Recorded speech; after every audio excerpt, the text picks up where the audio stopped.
मैं देखता हूं लोग विचित्र विचित्र तरीके से करते रहते हैं। कोई होठों को बाहर छोड़ रहा है। मैंने कहा भाई होठ क्यों छोड़ रहा है बाहर? बोले जी श्वास बाहर छूटेगा तो होठ तो बाहर आएंगे ही ना। मैंने कहा होठों से श्वास का क्या लेना देना, वो तो नाक से निकल रहा है, इसमें तो होठ नहीं। कुछ लोग ना अपने घर की कपालभाति डिजाइन कर लेते हैं, फिर कुछ पूरे ही नहीं लगते, कुछ नीचे नीचे से करने लगते हैं ऐसे।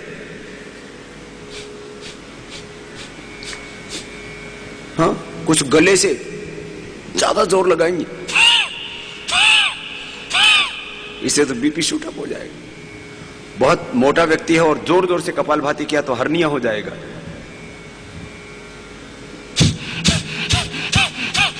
ऐसे ना, कंधे ही नहीं हिलाना।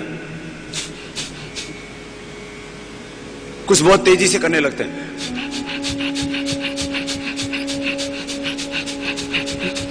ना, और कुछ तो इतने आलसी हैं, इतने धीरे करते हैं, करना ना करना बराबर ही ऐसे करें।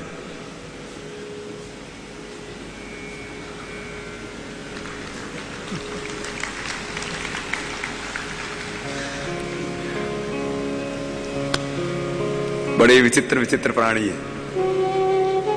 ठीक से करें, 1 सेकंड में एक बार, ये राइट टाइमिंग है। देखो ये रिदम आप घड़ी देख करके कर लिया करें शुरू शुरू में।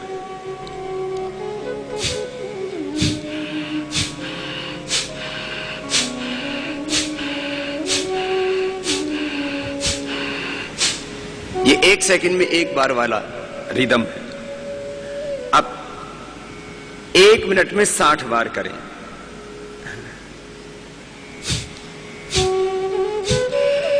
इसमें थोड़ा सा अंदर जाता है श्वास, सहज भाव से छोड़ते हैं प्रयत्न पूर्वक।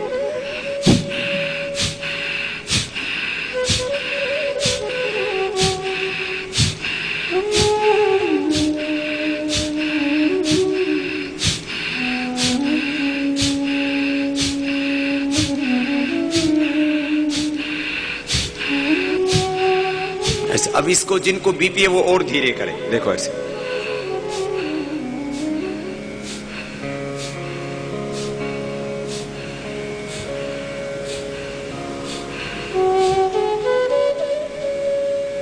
तो अपने आप भी ठीक करें और दूसरों को भी जब बताएं ना, करवाएं। जब आप पहली बार किसी से कराएंगे तो ज्यादा ध्यान देने की आवश्यकता है। भस्त्रिका, कपालभाति, बाह्य प्राणायाम 3 बंद के साथ।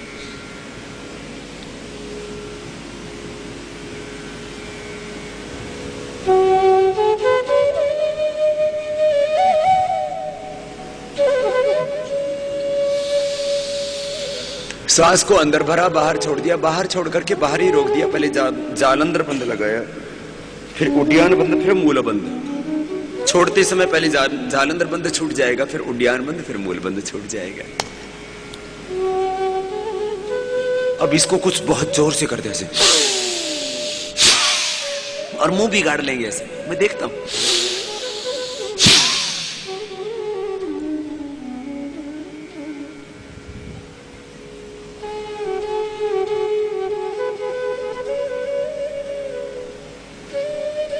फिर छोड़ते समय ऐसे लेंगे।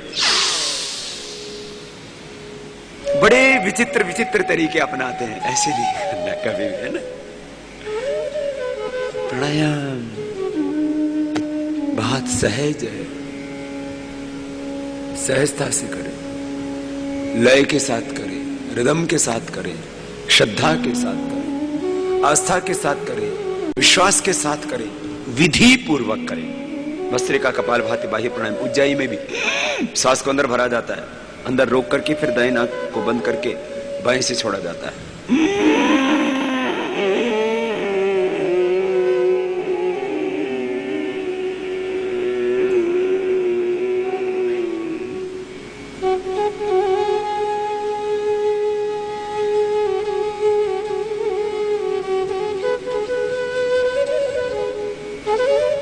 थोड़ी देर रोक के रखा, दाहिना को बंद करके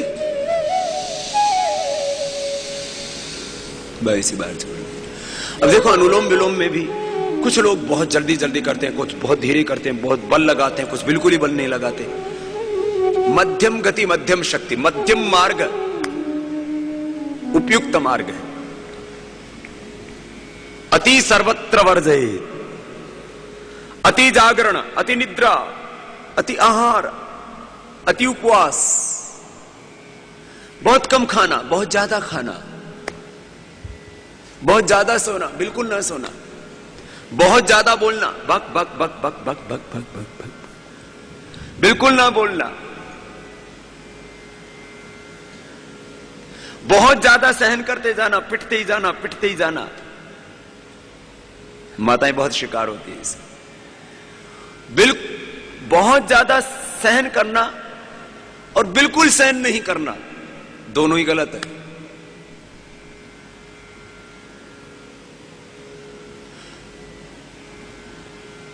अति साहस करना, उससे जीवन जोखिम में पड़ सकता है। और साहस ना होना, सब जगह अति का निषेध है। अति काम, अति क्रोध, हाँ क्रोध भी होना चाहिए बुरे कामों पर। जिसको क्रोध नहीं आता वो इंसान नहीं और कुछ होगा। बुरे कामों पर क्रोध होना चाहिए। जब तुम्हारी आंखों के सामने मां बहन बेटियों का अपमान हो रहा हो, भारत माता लूट रही हो, देश बर्बाद हो रहा हो, देश जले मैं कुछ न बोलूं, मैं ऐसा गद्दार नहीं। ऐसा एक खुददारी भी होनी चाहिए अपने भीतर, एक वफादारी भी होनी चाहिए अपने भीतर। तो मैंने कहा संतुलन, संतुलन, संतुलन ही जीवन है, संतुलन ही साधना है, संतुलन ही योग है। अब अनुलोम विलोम करना, देखो ऐसे बाएं से लिया, दाएं से छोड़, दाएं से लिया, बाएं से छोड़ दिया।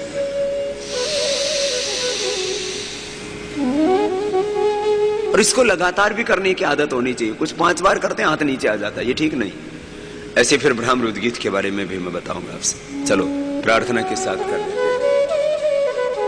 वो खुदा, वो अल्लाह, वो ऑलमाइटी गॉड, वो क्रिएटर, वो सस्टेनर, वो ऑलमाइटी गॉड, वो सुप्रीम पावर,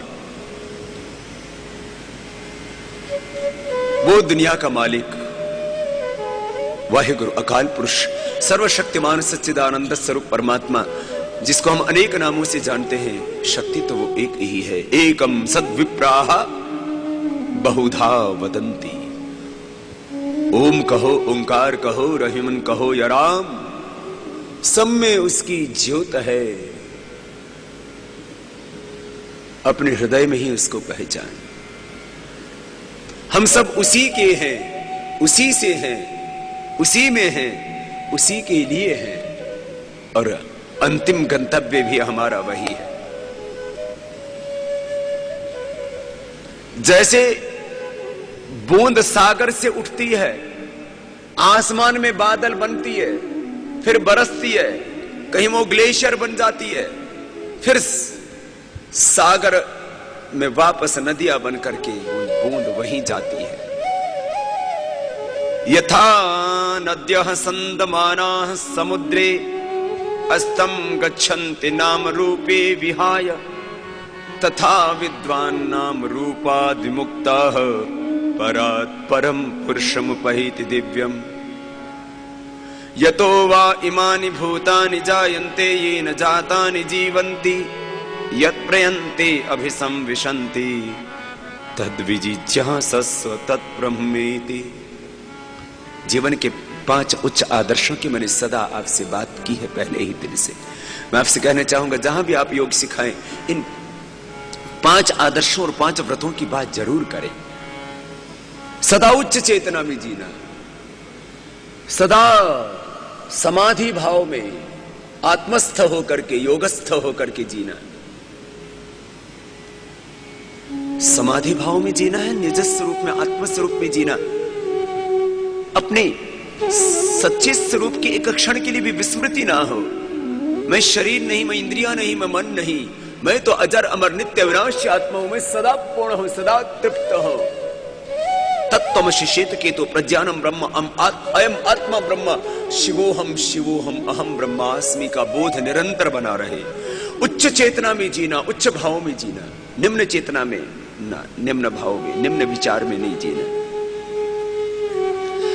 समाधि भाव में जीना, योगस्थ होकर के जीना, आत्मस्थ होकर के जीना। तत्त्वमसि श्वेत केतु प्रज्ञानम ब्रह्म आत्मा ब्रह्म शिवोहम शिवो। योग में जीने का अर्थ है आत्मा भाव में जीना, और भोग में जीने का अर्थ है जो मन में उठा उधर ही बह गए। सुंदर सा रूप आया सामने, रूप में खो गए। सुंदर सा शब्द आया, उस शब्द में ही खो गए। सुंदर सी गंध आई, बस उसी में मोहित हो गए। सुंदर सा स्वाद आया, बस अपने स्वरूप से विचलित हो गए। अरे रसना और वासना के इसको चक्र से बाहर निकलो। हमारे गुरु महाराज कहा करते थे, जिसने रसना और वासना को जीत लिया वो विश्व विजेता हो जाता है। ये दो छोटी सी बात है। रसना को जीतो, वासना को जीतो। खुद को जीतने वाले, आत्म विजय करने वाले ही विश्व विजय कर पाते हैं। जो अपने शरीर, इंद्रियों और मन की वासनाओं में ही उलझ करके रह जाते हैं, वो जीवन में कुछ नहीं कर पाते हैं। उच्च चेतना में जीना, समाधि भाव में जीना, योग में जीना, ब्रह्म भाव में जीना, ये मूर्त अमूर्त सब ब्रह्म का ही स्वरूप है। अनुलोम विलोम प्राणायाम करते रहो, रुको मत। द्विहवा ब्रह्मण रूपे मूर्तम च मूर्तम च। ये सारा मूर्त अमूर्त उसी प्रभु का स्वरूप है। उसी एक से ये अनेक स्वरूपों में, उसी एक ब्रह्म से अनेक स्वरूपों में ब्रह्मांड उत्पन्न हुआ। उसी ब्रह्म का शरीर है, ये उस ब्रह्म की काया है। जैसे आत्मा का आश्रय ये देह है, इसको पिंड बोलते हैं। जैसे आत्मा का आश्रय ये देह है, ऐसे ही इस परमात्मा के आश्रय में सारा ब्रह्मांड रहता है। उसी के आधार पर, उसी में ये समाहित है, उसी का है ये ब्रह्मांड, उसी की काया है, उसी की माया है। इसके कण कण में वही समाया है। ईशावास्यमिदं सर्वम्। माँ में, पिता में, गुरु में, सखा में, सारे ब्रह्मांड में वही विद्यमान। ब्रह्मांड मेरे लिए, ये सारा जगत मेरे लिए भोग की वस्तु नहीं, भगवान का ही स्वरूप है। इसलिए भगवान का आधार बना करके दिव्य कर्म करना, दिव्य जीवन जीना। मैंने कहा 5 आदर्श और 5 व्रत जीवन के। योग करना है, स्वदेशी का व्रत लेना है, नशा मुक्ति का व्रत लेना है, और योग धर्म के साथ राष्ट्र धर्म को निभाने का व्रत लेना है, पुरुषार्थ करना है। 5 व्रत और 5 आदर्श सदा हमारे जीवन में हमें स्मरण रहे, तो जीवन में कभी भी हम विचलित नहीं होंगे। चलो, मैं कह रहा था लंबा अभ्यास करने की आदत डालो ना प्राणायाम की।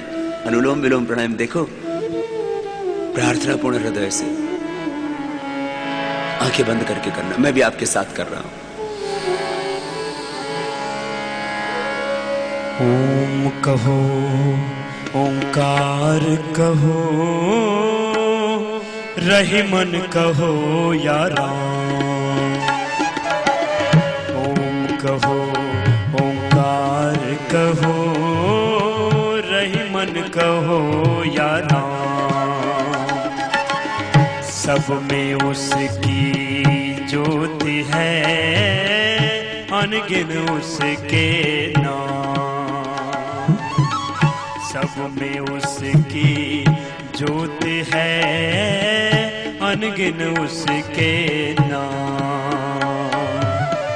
ओम कहो, ओंकार कहो, रही मन कहो या राम।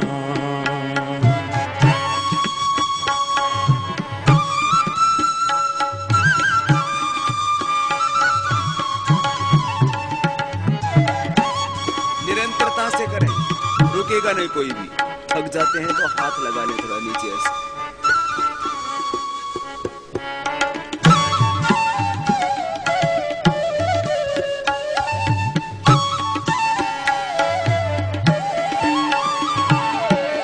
धारण करे तो धर्म है, घट घट रहा समा।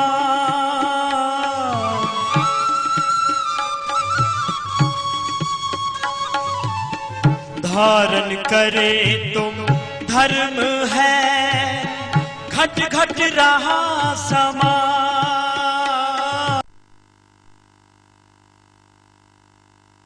बना मंदिर में मोहन बना, मस्जिद में मुस्कान। ओम कहो ओंकार कहो, रहीमन कहो या राम। सब में उसकी ज्योति है, अनगिन उसके नाम।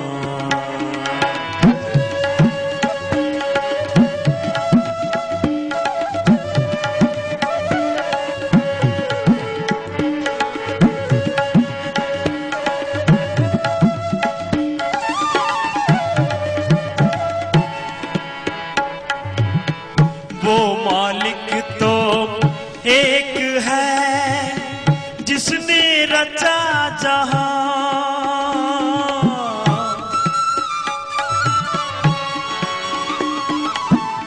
वो मालिक तो एक है, जिसने रचा जहां।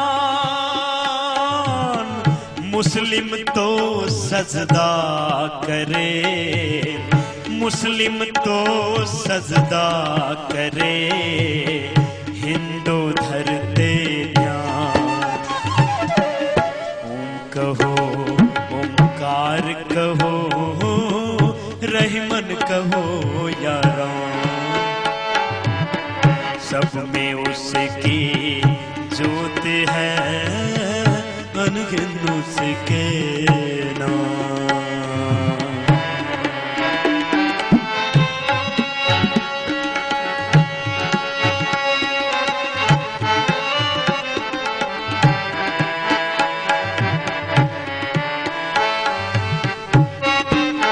आप भी गाइए। क्यों नहीं हम सब प्यार से जीवन लेते गुजार। हिंदू और मुसलमान के नाम से, धर्म और मजहब के नाम से, जातियों के नाम से इंसान आपस में लड़ रहा है, संघर्ष कर रहा है। वो भूल गया है सबका पिता मालिक एक है, सबकी जाति मनुष्य की जाति एक है, सबका धर्म सत्य वो एक ही है।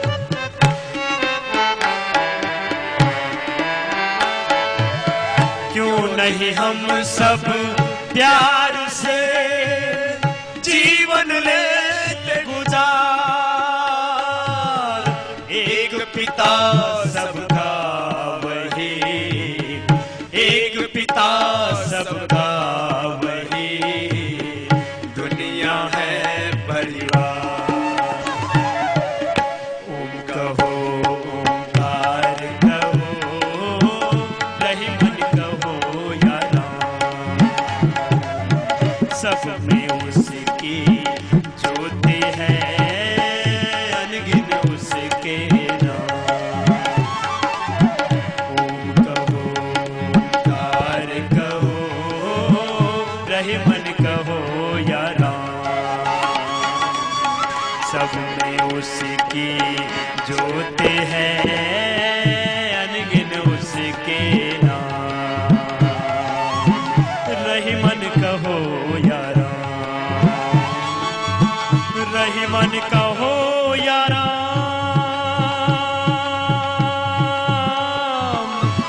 रहीमन कहो या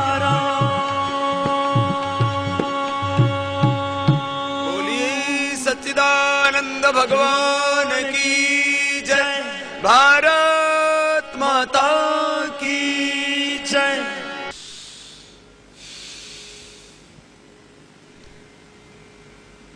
सुबह उठ करके हर भारतवासी, हर इंसान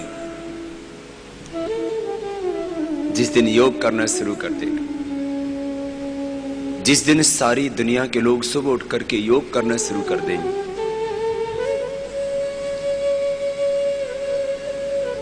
उस दिन दुनिया में कोई रोग कोई दुख नहीं रहेगा।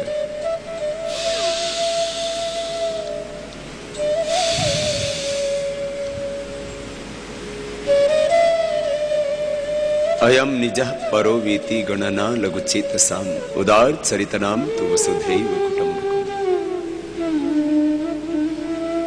यत्र विश्वम भवत्येकनेन। भस्त्रिका प्राणायाम करते करते आइए अब इस योग की विराटता को समझते हैं, आत्मसात करते हैं।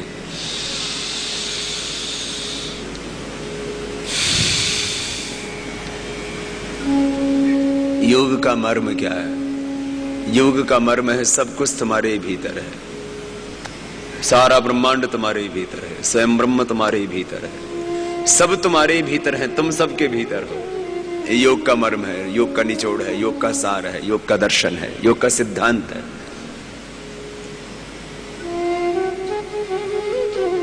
योग का मर्म, योग का सिद्धांत, योग का पूरा जो दर्शन है वो इसी बात पर केंद्रित है कि सब कुछ तुम्हारे भीतर है, सब कुछ तेरे पास, फिर भी तू है निराश। ये सारा ब्रह्मांड हमारे भीतर है, यथा ब्रह्मांडे तथा पिंडे, यथा पिंडे तथा ब्रह्मांडे। और संपूर्ण ब्रह्मांड के सहयोग से ही हमारा ये पिंड, ये हमारा अस्तित्व बना है। ये जो हमारी एग्जिस्टेंस है, इस शरीर के रूप में, इंद्रियों के रूप में, मन के रूप में, ये जो हमारा संपूर्ण अस्तित्व है, ये जो हमारा व्यक्तित्व है, ये अपने आप निर्मित नहीं हो गया एक अदृश्य शक्ति ने।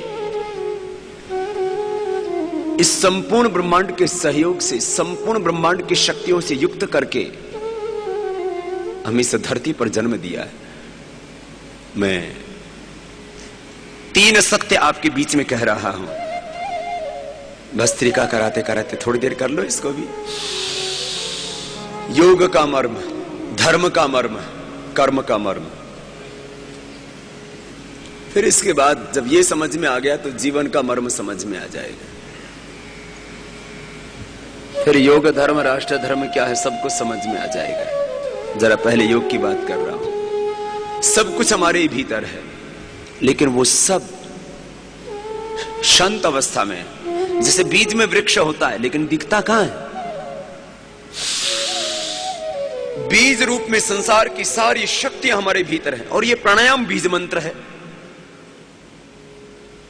जैसे एक बड़ का बीज कितना छोटा होता है, बहुत छोटा सा, और पेड़ बहुत बड़ा। जैसे वट वृक्ष होता है, वो दो, उसको यदि हम बढ़ने का पूरा अवसर दें तो मैंने सुना है वो 2, 3, 4, 5 किलोमीटर तक फैल जाता है।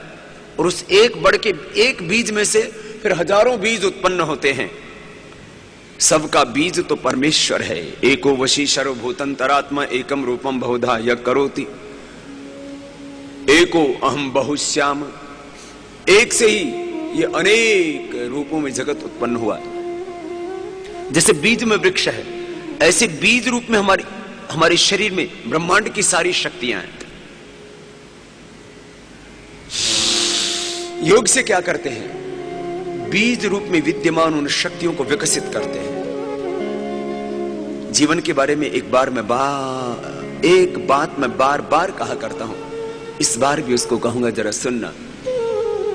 और अपने जीवन के भी कुछ अनुभव मैं आपसे बांटना चाहूंगा।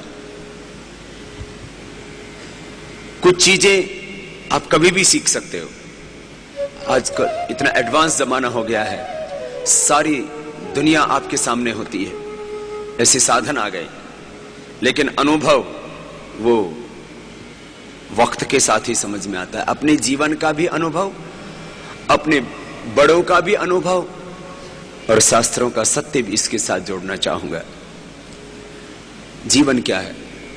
भगवान ने बिना किसी पक्षपात और भेदभाव के, चाहे हम किसी भी जाति, किसी भी मजहब में पैदा हुए हों, गरीब अमीर घर में पैदा हुए हों, भगवान ने बिना किसी पक्षपात और भेदभाव के सब मनुष्यों को सब शक्तियां बराबर दी हैं।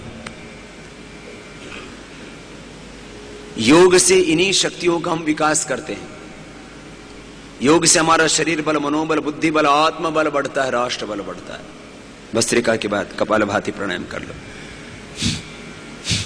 सहजता के साथ, लय के साथ, रिदम के साथ करेंगे और मूलाधार से सहस्रार तक अंतर शक्तियां जगेंगी। बहुत कुछ होगा, लेकिन जरा सुनना। योग का मर्म बता रहा था। योग का मर्म है हम अपनी शक्तियों का 1 से 5% तक अधिकतम प्रयोग कर पाते हैं। 95 से 99%, 95 to 99% हमारी शक्तियां, हमारा टैलेंट, हमारा नॉलेज, हमारी इनर पावर वो साइलेंट मोड पर रहती, प्रसुप्त अवस्था में रहती है। हमारी शक्तियां भी, हमारी दुर्बलताएं भी, विकार भी, क्लेश भी, वासनाएं भी, प्रसुप्त तनो विच्छिन्नो दाराणाम, ऐसा कहकर के महर्षि पतंजलि ने उसको योग सूत्रों में कहा। तो योग का काम है अंतः शक्ति, अंतः प्रज्ञा को जगाना, हर मानव को महामानव बनाना। मनुष्य की 4 अवस्थाएं मैंने कही थी, पशुता, मनुष्यता, देवत्व, अतिमानवत्व। योग करने से पशुता मिटती जाती है, हमारे भीतर मनुष्यता आती जाती है, हमारे भीतर देवत्व आता जाता है, हम अति देवत्व को उपलब्ध हो जाते हैं। सबके शरीर के मूल तत्व एक है। हमारे skin cell, blood cell, bone cell से लेकर के लीवर, किडनी, हार्ट से लेकर के पूरे इंटरनल ऑर्गन्स, एक एक सेल से लेकर के पूरा हमारा सिस्टम एक ही जैसा है सबका। सबके शरीर की रचना एक जैसी है, सबका मन और सबके मनोभाव एक जैसे हैं, सबका आत्मा एक ही जैसा है। हम सब एक ही हैं और एक ही ब्रह्म से उत्पन्न हुए हैं। जरा कपालभाति करते हुए, एक ही तरह का योग इसलिए सबको आरोग्य देता है क्योंकि सबका अस्तित्व एक जैसा है। और रोग अनेक रूपों में इसलिए देखने को मिलते हैं, विकार अनेक रूपों में इसलिए देखने को मिलते हैं क्योंकि हमारी मूल प्रकृति जब विकृत हो जाती है तब अनेक रूप में उपद्रव देखने को मिलते हैं, जिसको अनेक रोग नाम दे दिया जाता है। यदि हमारा एक एक सेल और पूरा सिस्टम यदि ठीक हो, हमारा शरीर, हमारा मन, हमारे मनोभाव ठीक हो, हमारे विचार ठीक हो, हमारा शरीर ठीक हो, मन में कोई तनाव ना हो, तो रोग होने का तो प्रश्न ही नहीं। चलिए, वो एक विषय था, लेकिन अब मूल जिस विषय की मैं आज बात करना चाहता हूं, यह योग का काम है अंतः शक्ति, अंतः प्रज्ञा को जगाना। और मैंने कहा था सारा ब्रह्मांड हमारे ही भीतर है। योग करते करते हम सूक्ष्म जगत में प्रवेश करते हैं और व्यष्टिगत शक्तियों के साथ साथ समष्टिगत शक्तियों से एकाकार होते जाते हैं, उनके साथ समाहित हो जाते हैं, उनके साथ तन्वय हो जाते हैं, तादात्म्य भाव से जुड़ जाते हैं। इसलिए मैंने बार बार इस बात को कहा है, योगी के 2 हाथ नहीं, 1000 नहीं, लाख नहीं, करोड़ हाथ उसके साथ हो जाते हैं। उसके स्वर में करोड़ों स्वर मिल जाते हैं, करोड़ों मन एकाकार हो जाते हैं। हम सब यही तो चाहते हैं, सुख बढ़े, सबको शक्ति मिले, सबको शांति मिले, सबको संतुष्टि मिले, सबको मुक्ति मिले, सबको तृप्ति मिले। सबकी आत्मा की एक ही भूख है। दृष्ट्वा रूपी व्याकरुत सत्यानृते प्रजापति अश्रद्धाम अनृते दधात श्रद्धाम सत्य प्रजापति। योग से समष्टिगत मन के साथ हम एकाकार हो गए।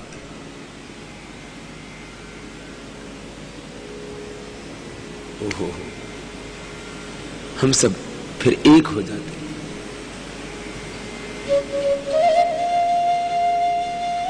सबके मनोभावनाएं, सबके संकल्प एक हो जाते हैं। संगच्छध्वम संवदध्वम सम्मो मनांसि जानतम देवा भागम यथा पूर्वे संजानाना उपास।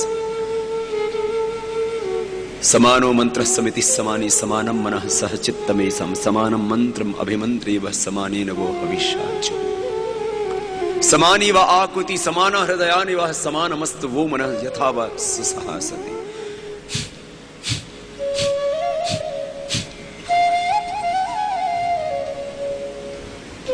कपालभाति करते करते आज मैं थोड़ा योग में आगे की बात करता हूं।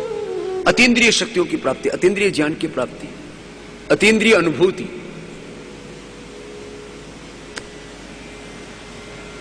कपालभाति आंखें बंद करके करते रहो। मैं कह रहा था योग का मर्म, व्यष्टि से समष्टि में समाहित हो गए।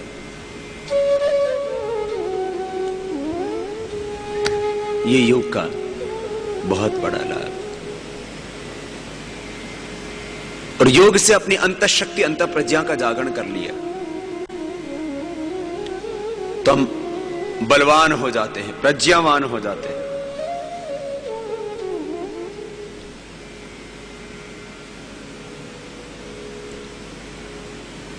और एक वो सुख है जो इंद्रियों से अनुभव किया जाता है और एक वो सुख है जो इंद्रियातीत है। जब हम बहुत गहरी निद्रा में होते हैं तब उस सुख की अनुभूति होती है, या सुसुप्ति के अलावा जब हम समाधि में होते हैं तब मस्त हो जाते हैं, शून्य में चले जाते हैं। सबकी यात्रा तो वही है। दुनिया में जो भोग की पराकाष्ठा है वो भी हमको शून्य में ही तो लेके जाती है।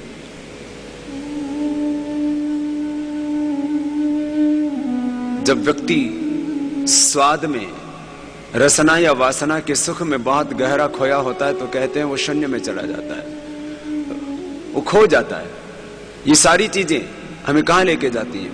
बहुत सुंदर रूप हो तो हम उसमें खो जाते हैं, शून्य में चले जाते हैं। बहुत सुंदर रूप हमें शून्य में लेकर के जाता है। आंखें बंद करके कपालभाति करते करते मैं आपको ये शून्य और परम शून्य की यात्रा क्या है।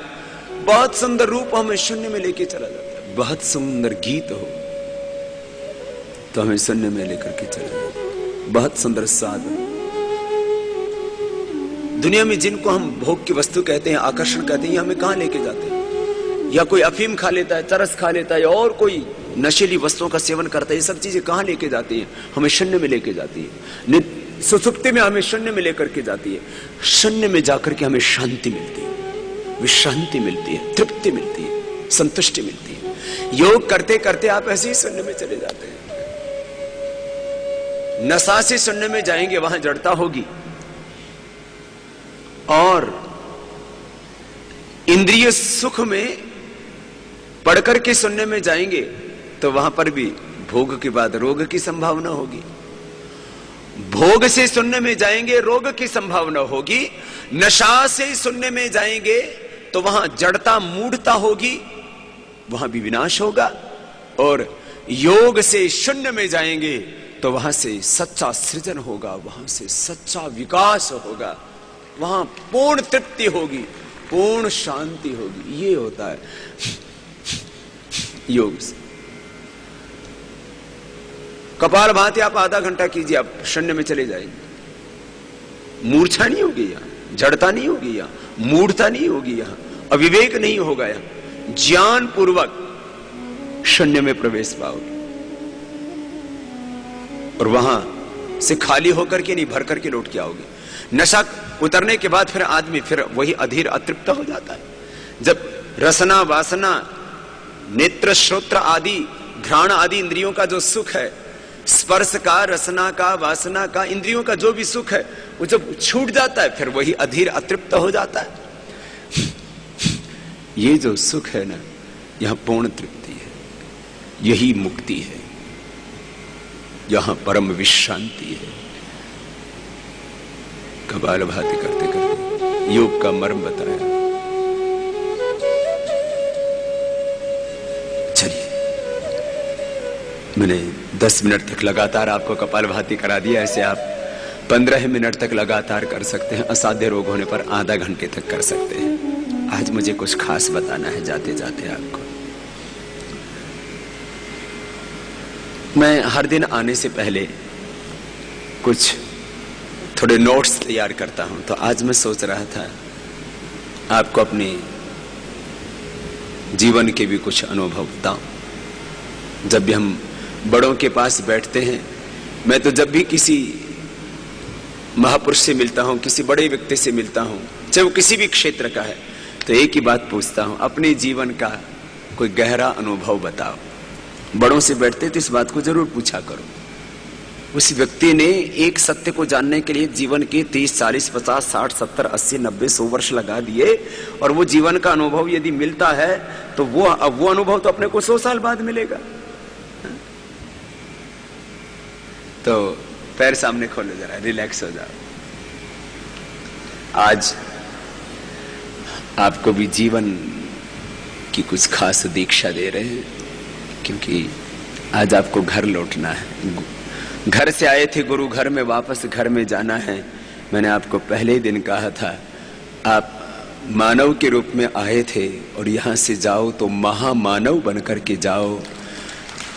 घर लौट करके जब तुम जाओ तब लोग कहें, अरे देखो इसका चेहरा, इसकी चाल, इसका चलन, इसका चरित्र, देखो जब से लौट के आया तब से इसके चेहरे पर मुस्कान दिखाई देती है। जब से पतंजलि योगपीठ में होकर के आया है, देखो इसकी वाणी, इसका व्यवहार, इसका स्वभाव, इस सब कुछ इस बदला सा लग रहा है। कितना अच्छा लग रहा है, ये कितना ऊंचा सोचता है, कितनी अच्छी सेवा कर रहा है, कितनी मेहनत करता है, कितनी सच्चाई से, कितनी प्रामाणिकता से, कितनी पारदर्शिता के साथ में जीवन को जीता है।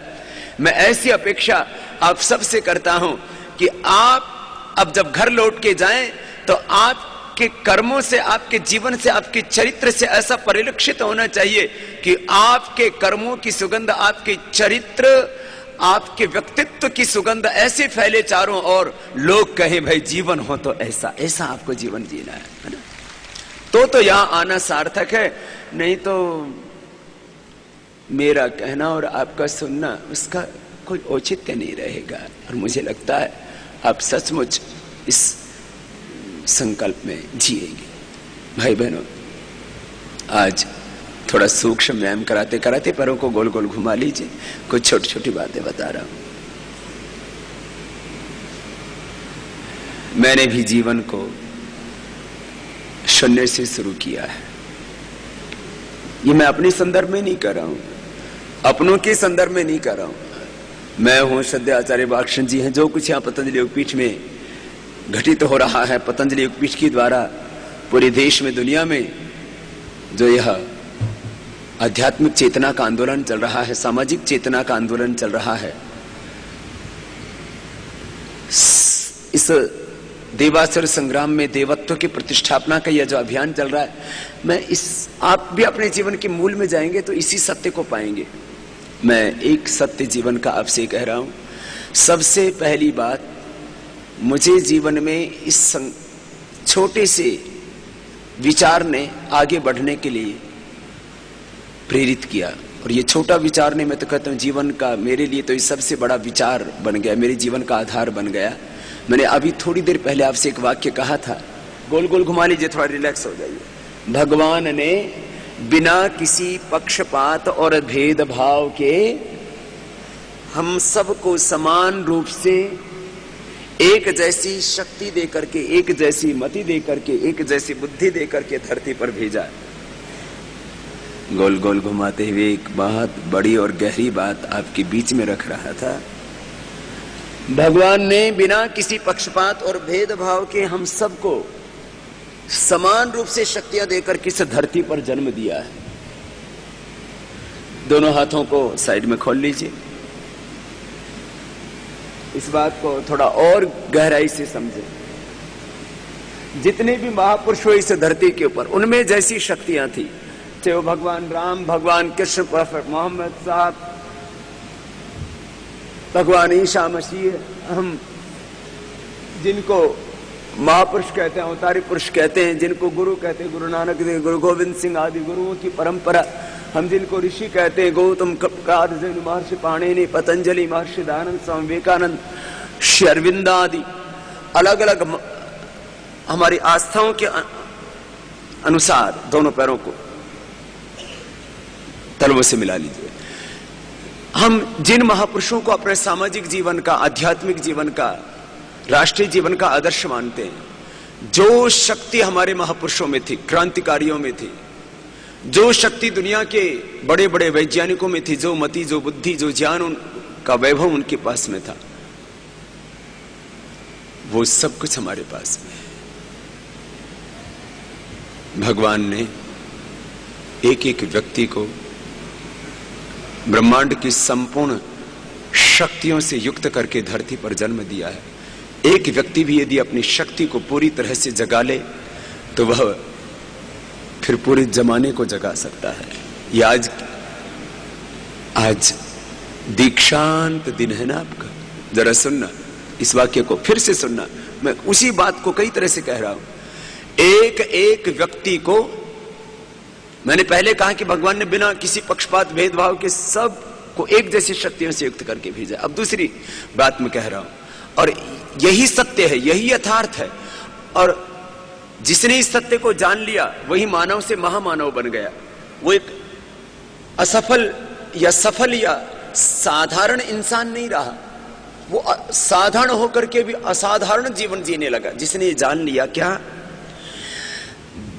भगवान ने इस ब्रह्मांड की संपूर्ण शक्तियों से युक्त करके एक एक व्यक्ति को इस धरती पर जन्म दिया है। जिसने अपने आप को जगा लिया उसने दुनिया में सब कुछ पा लिया है।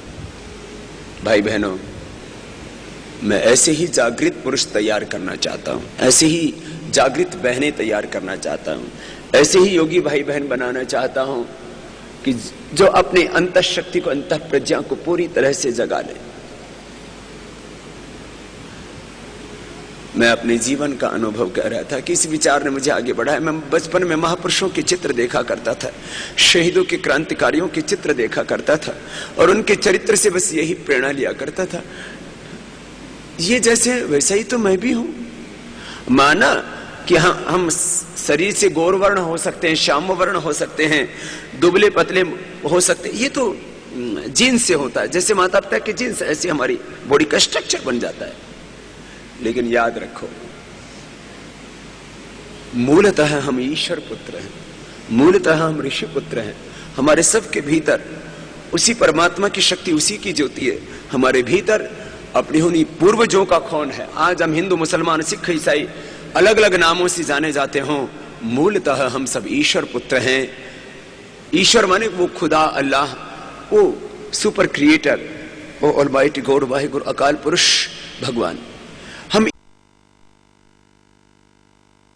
मुसलमान बोलेगा तो बोले हम खुदा की औलाद है। अब खुदा की औलाद बोलो, ईश्वर की संतान बोलो, उस भगवान की दिव्य संतानें हैं हम सब। भाई बहनों, ये भाव हमारा कभी टूटना नहीं चाहिए।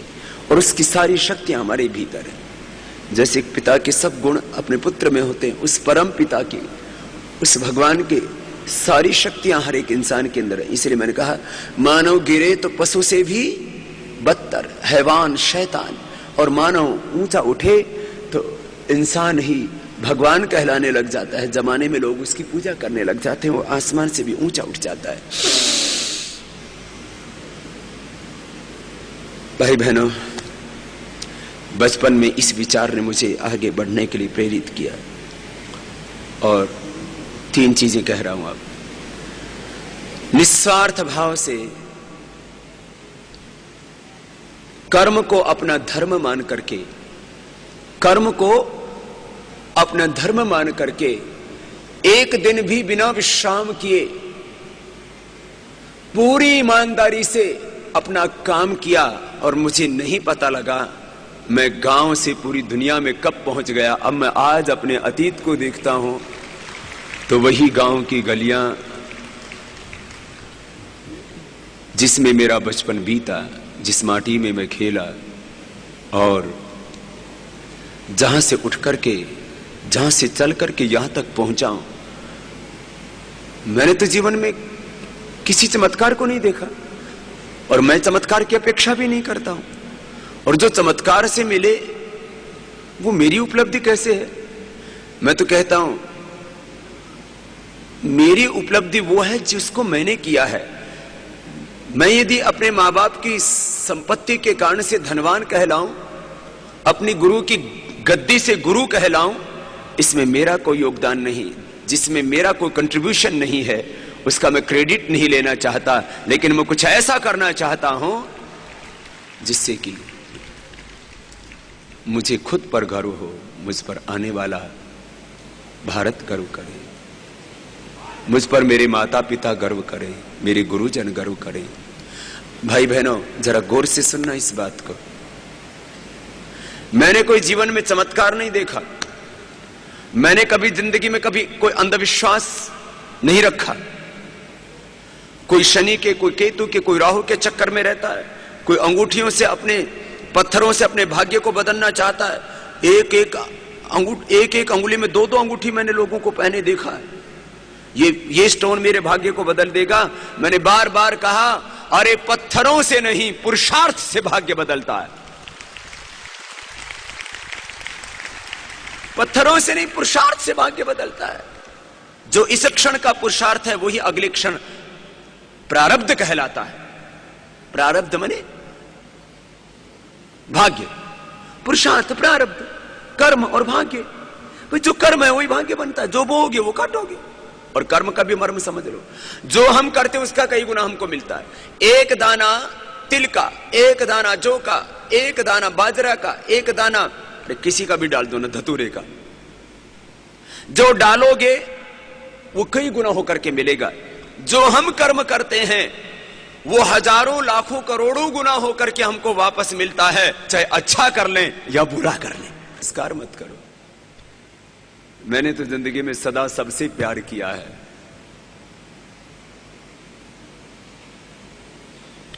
मैंने जिंदगी में सदा सबसे प्यार किया है। मैंने तो इन सरकारों पर भी भरोसा करके देखा। एक मेरे से बोले, बाबा इन पर क्यों आपने भरोसा किया, ये तो बहुत धोखेबाज है। मैंने कहा, ये इनका धोखा भी प्रमाणित करना था ना। हमने इन पर यदि भरोसा ना किया होता, हमने इनको मौका ना दिया होता, तो ये धोखा देते हैं, ये दुनिया को कैसे पता लगता। इन्होंने धोखा दे करके यह प्रमाणित कर दिया, ये सिद्ध कर दिया कि भ्रष्टाचारी भी हैं, अत्याचारी भी हैं और काला धन भी इन्हीं का है, बेईमान यही है। वो कल हमारे कवि सुना रहे थे ना, कारण माल पूछ बैठे हम चोरों के सरदारों से। दिक्कत यह हो गई है भाई बहनों। अरे कपालभाति करते करते आपको मैं अपने जीवन का एक अनुभव सुना रहा था। लोगों ने मुझसे कहा आज से करीब 5-7 साल पहले, स्वामी जी अब तो आप बहुत बड़े बन गए हो, आपको कैसे लगता है?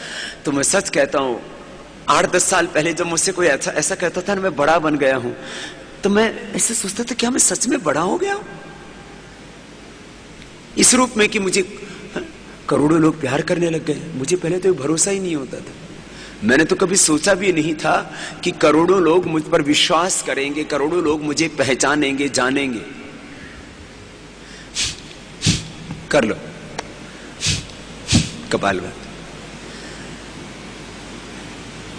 मुझे नहीं पता कब करोड़ों लोग मुझसे प्यार करने लगे। मुझे नहीं पता मैं कब बड़ा बन गया। मुझे नहीं पता अभी भी मैं कहां बैठा हूं। मुझे नहीं पता मेरे भगवान मुझे और कहां लेकर के जाएंगे। मैं तो कहता हूं हमेशा अपने शरीर, अपनी इंद्रियों और मन के ऊपर पूरा नियंत्रण रखो और अपने आप को भगवान के हाथों में सौंप दो। फिर जो होगा वो शुभ ही होगा और वहां भगवान जहां लेकर के जाएंगे वो हमारी मंजिल हमारे लिए शुभ होगी।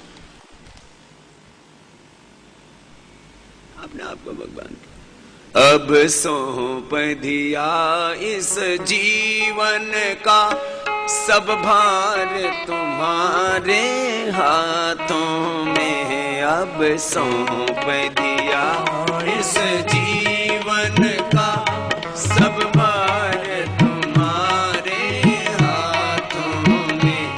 है जीत तुम्हारे हाथों में, नहीं हार तुम्हारे हाथों में। है जीत तुम्हारे हाथों में, नहीं हार तुम्हारे हाथों में। ये मैंने नहीं हार तुम्हारे हाथों में। एक स्वामी सोमानंद जी महाराज, नूरगढ़ एक छोटा सा गांव हरियाणा का, एक वर्तमान युग के ऋषि थे। वो बोलते थे ये मत बोलो है जीत तुम्हारे हाथों में, है हार तुम्हारे हाथों में। मैं भी ऐसे ही बोलता था पहले, लेकिन मैंने है जीत तुम्हारे हाथों में, नहीं हार तुम्हारे। भगवान के हाथों में हार का मतलब ही नहीं ना। भाई बहनों, निस्वार्थ भाव से देखो, आज दुनिया को मेरा वैभव दिखता है। बाबा का पतंजलि योग पीठ, बाबा हॉल में योग करा रहा, ये नहीं देखते। बहुत से लोग तो टीवी पर भी जब देखते हैं ना, आस्था वाले दिखाओ ये बड़ा सा हॉल दिखाओ, बड़ा सा हॉल, टीवी पर भी देखते हैं तो योग नहीं देखते। अरे क्या आलीशान हॉल बनाया है बाबा ने। अरे बावड़े, हॉल देखने के लिए नहीं बनाया, ये भवन निर्माण भी जीवन निर्माण और राष्ट्र निर्माण के लिए किया है। अब इतनी भयंकर बरसात हुई, यदि हॉल ना होता तो तुम्हें योग कहां कराता। देखो, जब कोई व्यक्ति निस्वार्थ भाव से पुरुषार्थ करता है, तप करता है, तो तप से समृद्धि, ऐश्वर्य, साम्राज्य, देखो ये ऐसे है, ये जीवन ऐसे है। देखो जैसे कोई झोंपड़ी बनी हो, जीवन की कुटिया। एक बाईं तरफ से, मानो दाईं तरफ से पुरुषार्थ शुरू हुआ, फिर पुरुषार्थ से क्या होता है, तप से क्या होता है, समृद्धि, ऐश्वर्य, साम्राज्य, और फिर कहां जाता है वो, फिर वो सेवा में वापस, ऐसे है। तो इधर का तप और इधर की सेवा नहीं दिखती। जो राक्षस असुर लोग हैं उनको बीच का साम्राज्य दिखाई देता है। अब जरा गौर से सुनना, मैंने तो कभी चाहा नहीं कि मुझे ऐश्वर्य मिले, मैंने तो कभी चाहा नहीं मुझे प्रसिद्धि मिले, मैंने तो नाम के लिए कोई काम किया ही नहीं।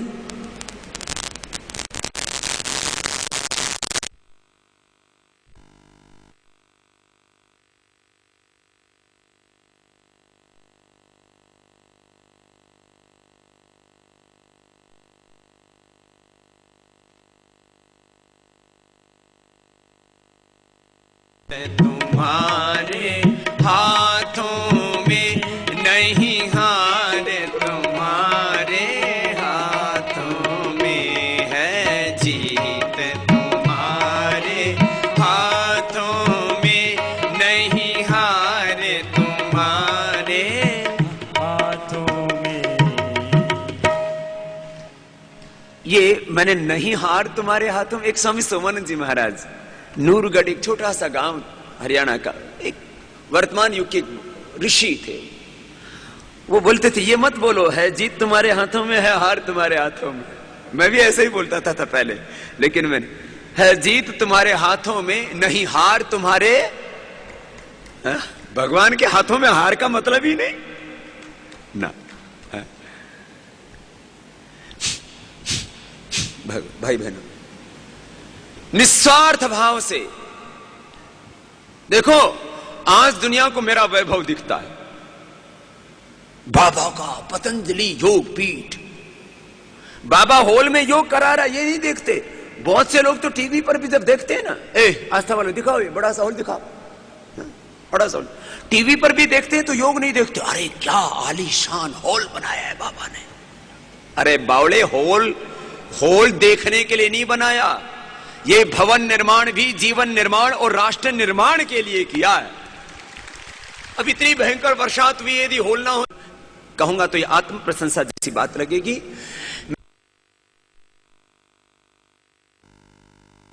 इंसान देखे किसी भी क्षेत्र के, मैंने देखा उन सबके भीतर कृतज्ञता का भाव बहुत होता है। कृतज्ञता का मतलब क्या होता है, किसी के उपकारों को स्वीकार करना।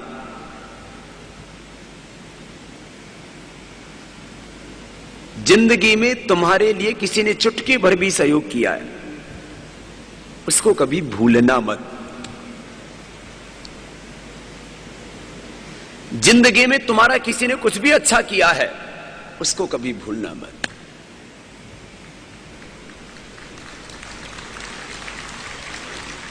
रत्ती भर भी तुम्हारे लिए किसी ने कुछ अच्छा किया है, कुछ भी उपकार किया है, मैंने तो ऐसा ही किया। जिसने मेरे लिए एक हाथ आगे बढ़ाया, मैंने उसके लिए सदा 100 हाथ आगे बढ़ाए। और ये आज तक के मेरे जीवन का सिद्धांत रहा है, आदर्श रहा है। यदि मैं यहां उसको एक्सप्लेन नहीं करना चाहूंगा। मैंने अपने दुश्मन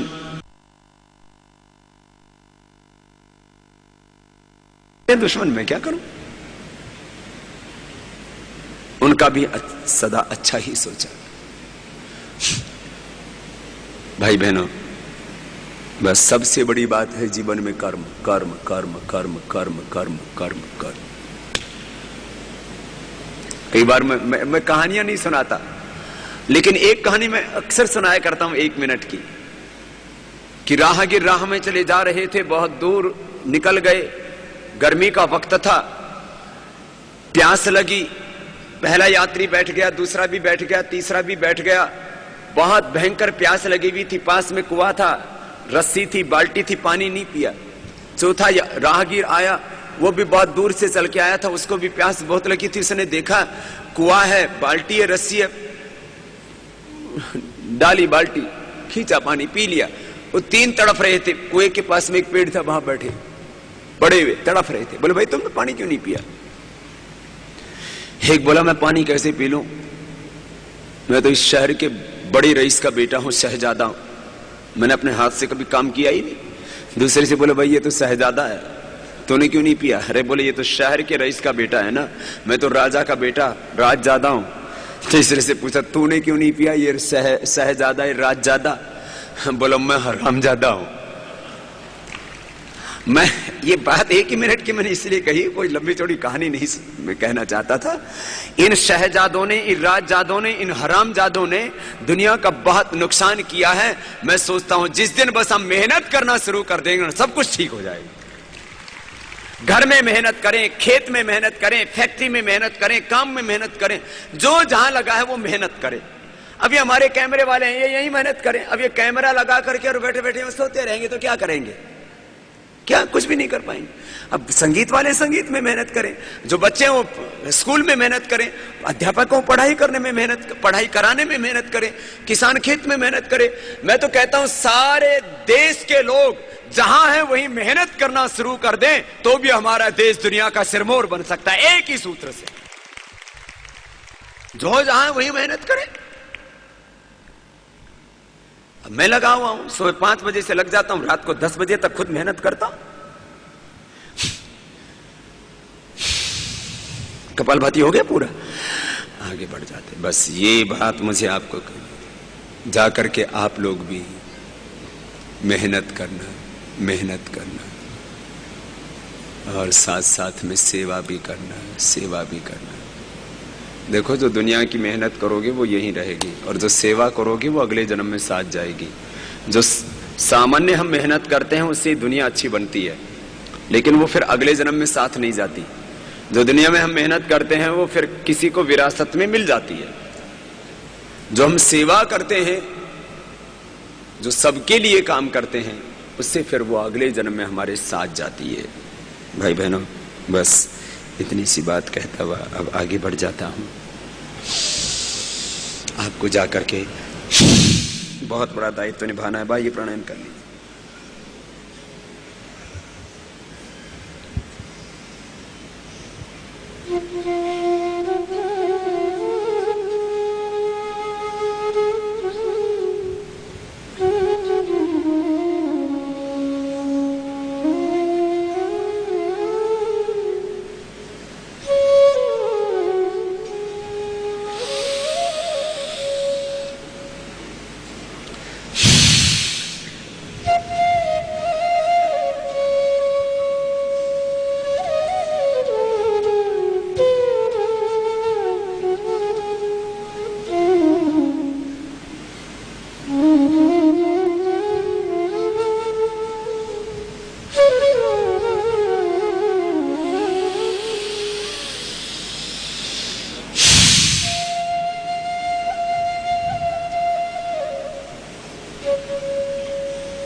तीन बंद के साथ बाह्य प्राणायाम 3 से 5 बार कर लेना रोज।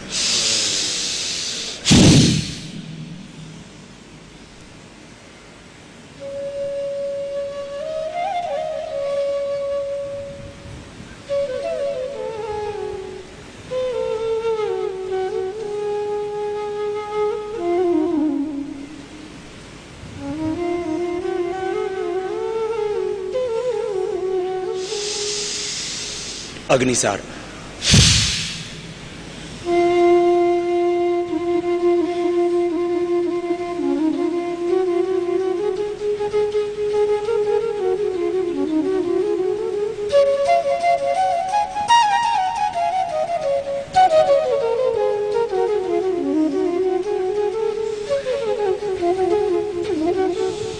उज्जाई,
थोड़ी देर अनुलोम विलोम कर लेते हैं, आंखें बंद करके थोड़ी देर लय के साथ।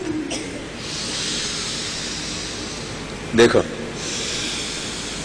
ऐसे आराम आराम से करना।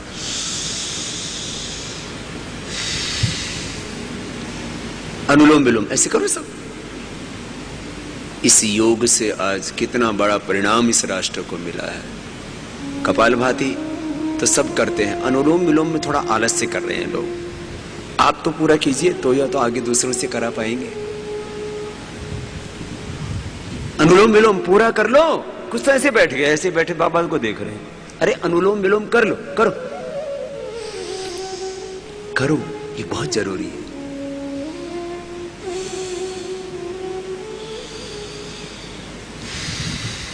आराम आराम से कीजिए। आज ये 8 मुख्य प्राणायाम करके कितने लोगों का डिप्रेशन, कितने लोगों का माइग्रेन, कितने लोगों की एपिलेप्सी, कितने लोगों का पार्किंसन, कितने लोगों का पैरालिसिस, कितने लोगों की हृदय की बीमारी, कितने लोगों की शुगर की, अर्थराइटिस की बीमारी, कितने लोगों को ओबेसिटी की बीमारी ठीक हो गई। अब योग के बारे में कोई कितनी भ्रांतियां फैलाए, योग के बारे में कितने ही भ्रम फैलाए, कितनी ही अफवाहें फैलाए, योग को कोई कितना ही बदनाम क्यों न करे। अब योग छोड़ने के लिए लोग तैयार नहीं। करो करो करो, निरंतरता से करो। क्यों? क्योंकि योग से उन सबका जीवन रूपांतरित हो गया है। योग के क्या लाभ हैं, मैं इसको बार बार कहता हूं, ये मुझसे पूछने की आवश्यकता नहीं। क्यों? क्योंकि योग से क्या होता है, अब इसका प्रमाण अब हर घर में मिल जाता है, हर गली में, हर मोहल्ला में।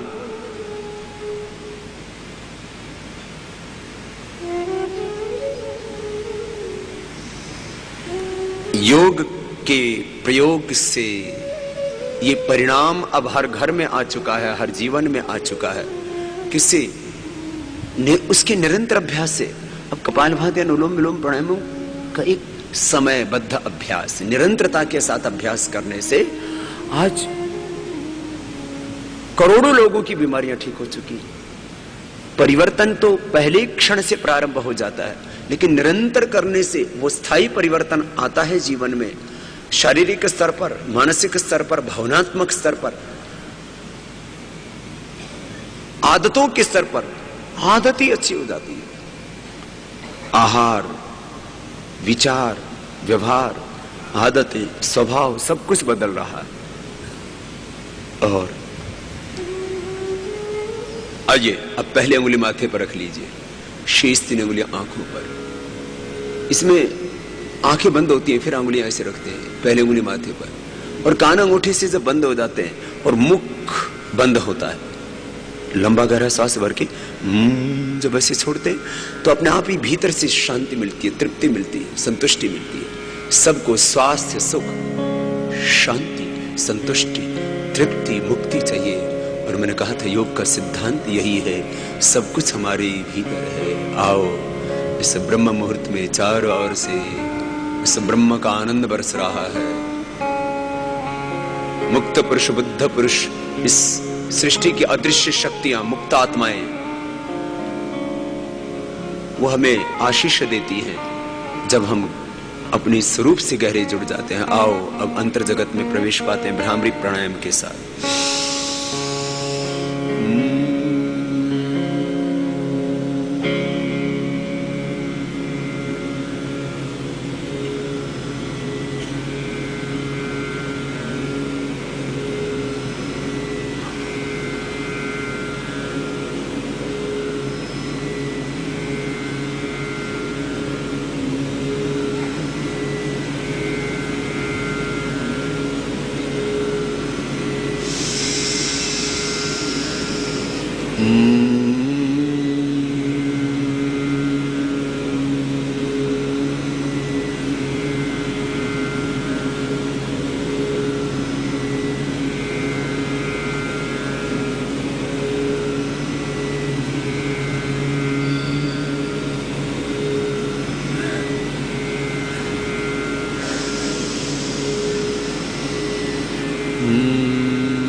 दोनों हाथ घुटनों पर, ध्यान मुद्रा में, आंखें बंद, मन सहज। भ्रामरी के बाद उद्गीत प्राणायाम पूरी श्रद्धा के साथ। उस ब्रह्म के सिवा और यहां है ही क्या? उपासना के समय, ध्यान के समय, भगवान की भक्ति के समय हम सब कुछ ब्रह्म में ही देखें। और ये सत्य है, उस भगवान से ही सब कुछ है, भगवान का ही सब कुछ है, भगवान में ही सब कुछ है, भगवान के लिए ही सब कुछ है। और अंत में सबको उसी के घर जाना है, उसी से हम हैं, उसी के हैं, उसी के लिए हैं, और वही हमारा अंतिम गंतव्य। तो भीतर बाहर बस वही ओतप्रोत है। ऐसे भावपूर्वक आओ भ्रामरी के बाद उद्गीत प्राणायाम करते हैं।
मौन हो जाएंगे, सहज शांत,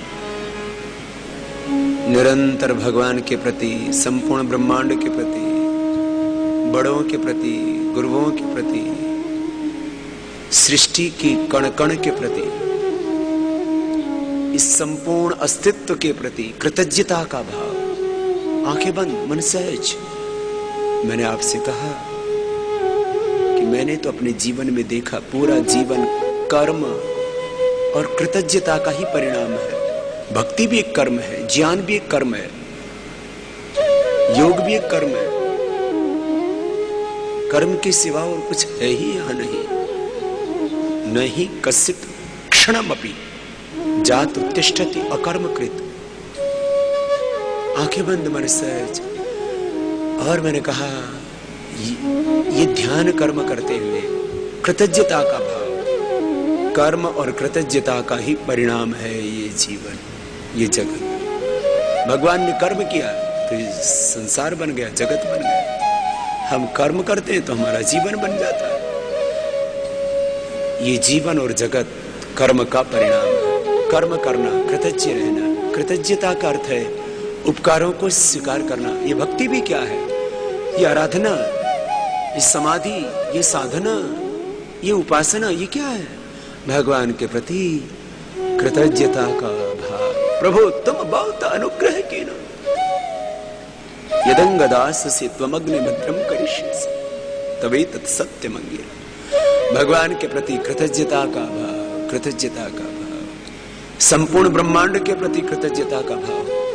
माता पिता, मातृभूमि, गुरु के प्रति कृतज्ञता का भाव। निरंतर निरंतर इस कृतज्ञता के भाव में जीना। मानो सारा ब्रह्मांड मुझ पर एहसान कर रहा, मुझ पर उपकार कर रहा है। कितना बड़ा ऋण है इस सारे ब्रह्मांड का, इस संपूर्ण अस्तित्व का मुझ पर। अब दोनों हाथों को ऊपर उठा लेना। देखो, मैं इस कृतज्ञता के भाव में प्रतिपल जीता हूं, प्रतिपल जीता।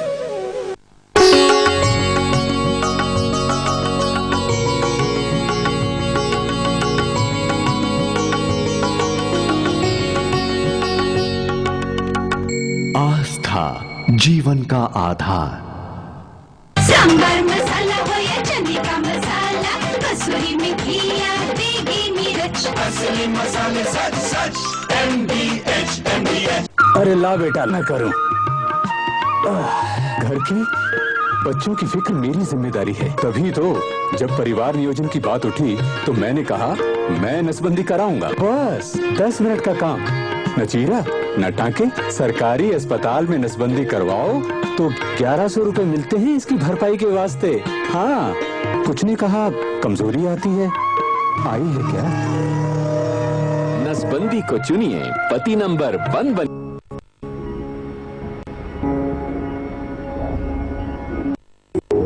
For the first time, a vest that feels like air, made with American Pima cotton, Rupa Air. Happy holiday, fun में डिलाइट, दोस्ती में मस्त अजंता एलाइट। लाजवाब स्टाइल हर जगह में hit, Ajanta elite perfect fit. सबकी पसंद एक डिसीजन राइट, आ गया अजंता एलाइट। अजंता इलाइट, अब पैरों में कुछ ज्यादा ही आराम। कैंट प्योरीफायर्स पानी को बनाए 100% प्योर, क्योंकि इसमें है डबल प्योरिफिकेशन RO और UV से। कैंट देता है दुनिया का सबसे शुद्ध पानी। डॉल लीजिए, सिर्फ डाइटिंग काफी नहीं, अपनाइए कम सोडियम वाला डॉक्टर सॉल्ट, वजन घटाए चुटकी में। मम्मा, अगर भगवान ना होते तो नारियल में पानी कौन भरता? तो हर जगह तुम्हारा ख्याल कौन रखता? भगवान है। Cycle pure अगरबत्तियां। आ गया है पल, छा गया है पल। मेरी और मेरे परिवार की सेहत का राज परम प्योर घी। क्या आप किडनी की बीमारी से पीड़ित हैं? क्या आपने ये सुना है कि इसका इलाज डायलिसिस और ट्रांसप्लांट ही है? लेकिन ये सच नहीं है। Now take control of your kidney health and say goodbye to dialysis. और जानकारी के लिए कॉल करें 919877 000 888।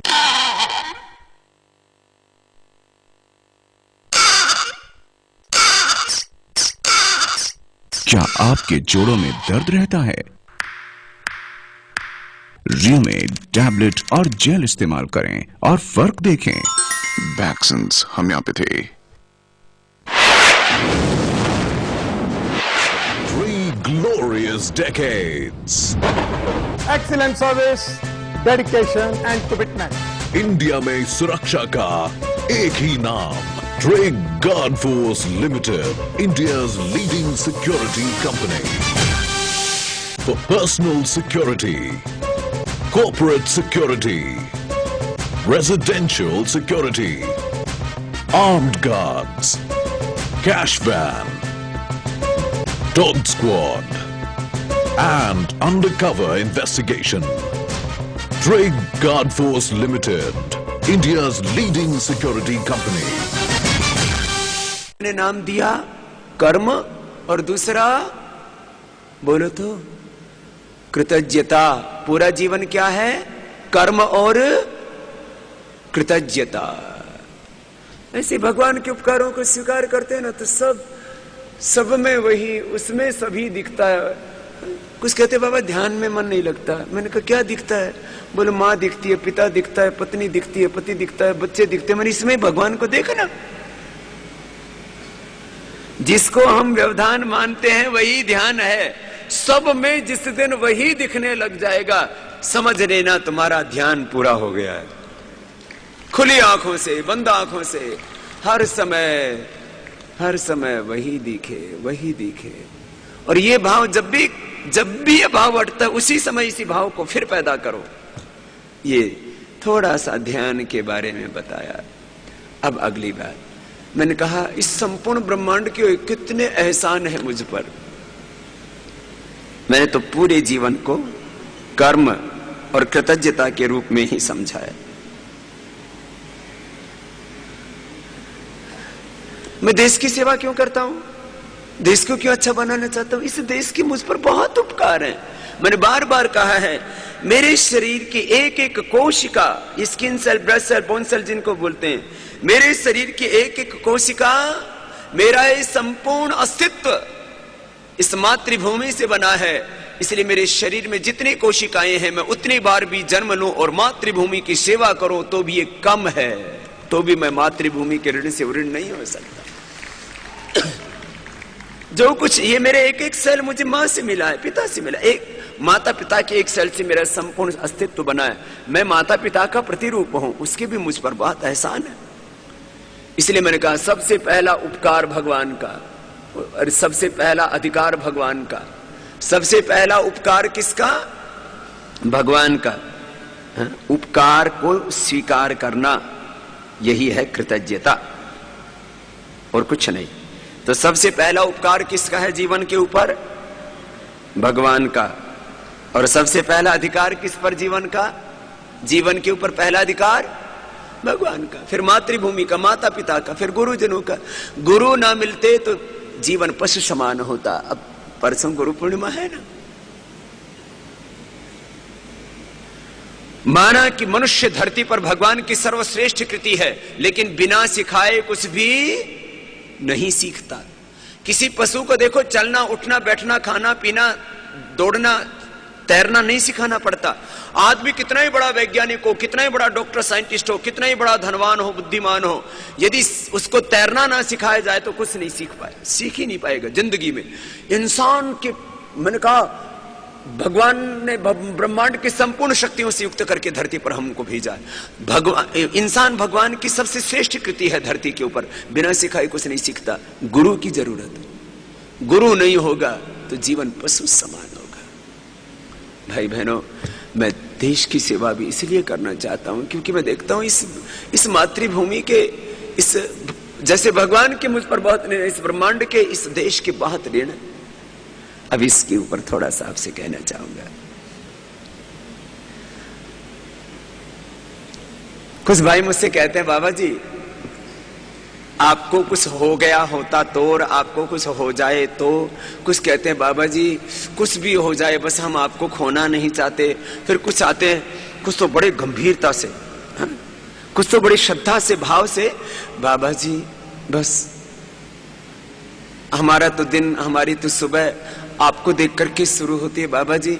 करोड़ों लोग आपको देख करके अपनी सुबह की शुरुआत करते हैं। हम आपको खोना नहीं चाहते। ये एक प्रकार के लोग हैं। फिर दूसरे आते हैं, बाबा जी आपके उत्तराधिकारी कौन होंगे? मैंने कहा तेरे बनने की इच्छा है तो तू बन जा। मेरी इस आध्यात्मिक विरासत के उत्तराधिकारी कौन होंगे? संसार में तो सामान्य, संसार का जीवन तो सामान्य जीवन है। संसार में हमारी जो भी विरासत होती है, जो भी संपत्ति होती है, उसके उत्तराधिकारी कौन होते हैं बोलो? हमारे बेटा बेटियां। तो और संसार में हमारे पास थोड़ी विरासत होती है। मेरे पास तो एक ये भौतिक साम्राज्य तो थोड़ा सा है, मेरे पास तो एक बहुत बड़ा आध्यात्मिक आस्था और विश्वास का बहुत बड़ा साम्राज्य है। और उसके उत्तराधिकारी में एक दो लोगों को नहीं, लाखों करोड़ों लोगों को उसका उत्तराधिकारी बनाना चाहता हूं। मैंने तो आपको भी अपना उत्तराधिकारी बना दिया है। एक एक तहसील की विरासत आपको सौंप दी है। वहां जो आध्यात्मिक साम्राज्य जाकर के स्थापित करो, धर्म का साम्राज्य स्थापित करो, राष्ट्र का साम्राज्य बचाओ, यही तो मेरी विरासत है। और जैसे एक पिता एक दो सुयोग्य पुत्र हो जाएं, पढ़े लिखे पुत्र हो जाएं, चरित्रवान पुत्र हो तो बहुत प्रसन्न होता है। मैं एक दो पुत्रों का, एक दो बेटा बेटियों का बाप नहीं होना चाहता। मैं साधु बना हूं तो एक दो का ही, एक दो से ही प्यार करना होता तो फिर सबसे प्यार कैसे कर पाता है? तो मैं 1000 से ज्यादा अपने आध्यात्मिक पुत्र और पुत्रियां, 1000 से ज्यादा अपने मानस पुत्र और पुत्रियां तैयार करना चाहता हूं। और उसमें से कुछ इधर मिल गए हैं मुझे, आपके जो बाईं तरफ बैठे, मेरे बाईं तरफ जो बैठे हुए, ये हमारे वो भाई बहन हैं जिन्होंने अपना पूरा जीवन इस राष्ट्र यज्ञ में अर्पित कर दिया है। और इनमें वो भाई बहन हैं जो कोई डॉक्टरेट किया हुआ है, कोई इंजीनियरिंग किया हुआ है, किसी ने बीकॉम, किसी ने बीएससी, किसी ने एमएससी, किसी ने एमटेक, किसी ने इंजीनियरिंग। जो भी आधुनिक विषय हैं, ये सब जो है उन सब में ये निष्णात है। और कुछ बेटा और बेटियों को हमने गुरुकुल में लगाया हुआ है। करीब 50 बच्चे श्रद्धेय गुरुदेव के पास अभी पढ़ रहे हैं। इनको कुछ को 1 साल की, 2 साल की, 3 साल की, 5 साल की हम ट्रेनिंग दे करके, और मेरा सपना है कि हम 1000 से ज्यादा ऐसे भाई बहन तैयार कर देंगे जिनका ज्ञान जीवन चरित्र ऋषियों जैसा होगा, और वो जाकर के पूरे हिंदुस्तान को जगाएंगे पूरी तरह से। मैं आपको एक छोटा सा उदाहरण देता हूं, इन भाई बहनों के संदर्भ में ही कह रहा हूं। मैं अपना रूप बनाना चाहता हूं। पुत्र क्या होता है? पिता का, माता का स्वरूप होता है। तो शिष्य क्या होता है? अपने गुरु का स्वरूप होता है। तो ये मेरे रूप बनकर के जब एक एक जिले में जाएंगे, मानो कि मैं पूरे हिंदुस्तान में यात्राएं बंद कर दूं, केवल एक जिले में बैठ जाऊं और उस एक जिले के घर घर, गांव गांव में जाऊं, तो उस जिले में कोई रोगी रहेगा? बोलो तो। उस जिले के अंदर कोई नशा करने वाला होगा? एक एक घर में जाऊं, सबसे जाकर के भीख मांगू, तुम मेरे लिए, भगवान के लिए, अपने बच्चों के लिए, धर्म के लिए अपने बीड़ी सिगरेट दे दो। जब मैं उनसे मांगता हूं तो अरे तुम मेरे लिए, अपने बच्चों के लिए, अपनी औलाद के लिए, धर्म के लिए, भगवान के लिए, देश के लिए मेरे झोली में बीड़ी सिगरेट शराब डाल दो। तो करोड़ों लोगों ने मेरी झोली के अंदर बीड़ी सिगरेट शराब डाल दिया, छोड़, मुझसे मुक्त हो गए। कुछ को तो लाखों लोगों को तो प्रत्यक्ष रूप से मैंने छुड़ाया है, करोड़ों लोगों को परोक्ष रूप से छुड़ाया।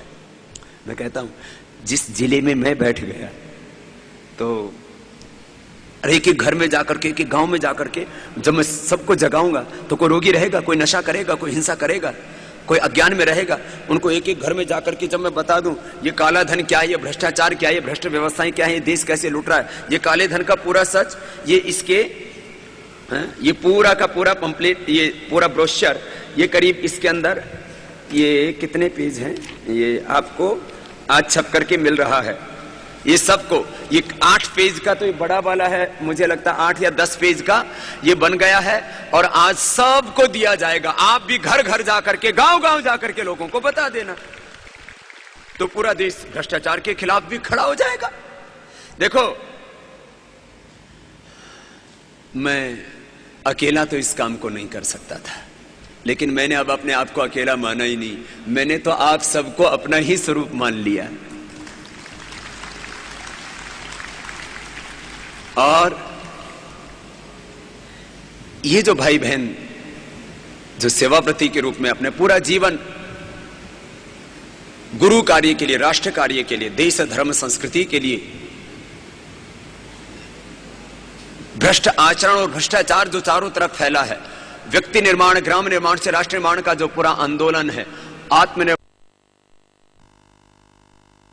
का, आत्मरक्षा का, राष्ट्र रक्षा का, आत्म परिवर्तन का, व्यवस्था परिवर्तन का, ये जो पूरा अभियान है, इसके लिए जिन्होंने अपना पूरा जीवन समर्पित कर दिया है, मुझे पूरा भरोसा है, मुझे 2 साल लगे, 3 साल लगे, 5 साल लगे, 10 साल लगे, 20-25 साल लगे, हम पूरी तरह से इस देश को और जमाने को बदल करके रहेंगे। वक्त लग सकता है।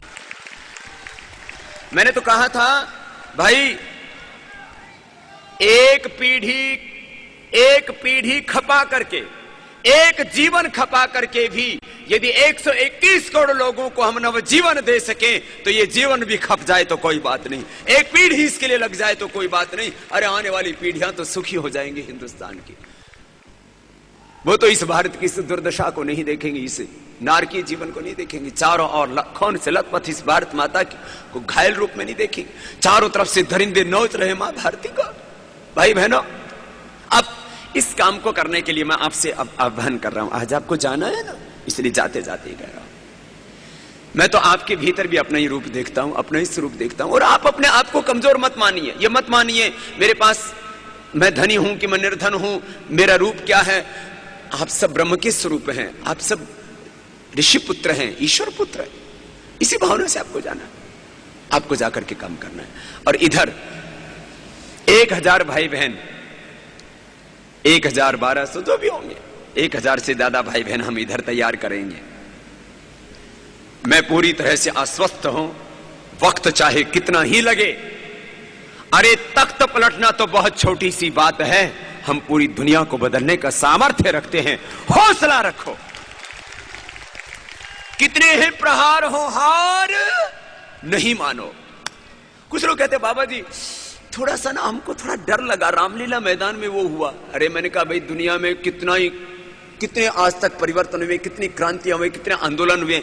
अरे आंदोलनों में ये तो होता ही है। जिस आंदोलन में प्रहार नहीं होते, जिस आंदोलन में लाठी चार्ज नहीं होता, जिस आंदोलन में आंसू गैस के गोले नहीं छोड़े जाते, और जिस आंदोलन में लोगों की लाशें नहीं बिसती, जिस आंदोलन में खून नहीं बहता, वो आंदोलन ही नहीं होता है। वो समझौता तो हो सकता है। मेरे से एक बहन ने कल ऐसी बात कर रहे थे, माता मुझसे बहुत प्यार करती है। तो कल एक माता ने बोले बाबा जी यदि आप के साथ जो रामलीला हुआ ना होता ना, तो लोग कहते बाबा जी सरकार से मिल गए, बाबा जी को सरकार ने खरीद लिया, या बाबा जी बिक गए, पता नहीं क्या क्या बोलने लगते। भाई आज तक का इतिहास देखो। मैं यहां कोई जो है सैद्धांतिक रूप से जहां मेरी सहमति है उस बात को मैं नहीं कह रहा हूं। मैं एक सामान्य, पूरी दुनिया में परिवर्तन की आंधी चली, लेनिन ने, मार्क्स ने चलाई, नेपोलियन हिटलर ने चलाई, फिर धर्म के नाम पर अलग अलग आंधियां चली, मजहबों के नाम पर आंधियां चली, भारत में भी क्रांति की अनेक आंधियां चली, अनेक आंदोलन हुए। मैं आपसे पूछता हूं, क्या 1857 की जब क्रांति हुई तब ये लाठियां, ये गोलियां, ये बम पटाखे नहीं चले? कोई भी बड़ा परिवर्तन हुआ है उसमें ये प्रहार होना तो स्वाभाविक है, लेकिन इन प्रहारों के बीच में हार नहीं मानना, बस यही हिम्मत का काम है और हम फिर सफल होंगे।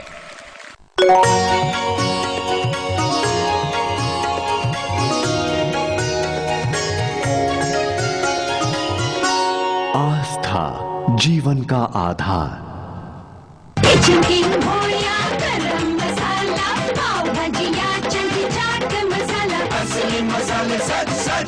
MDH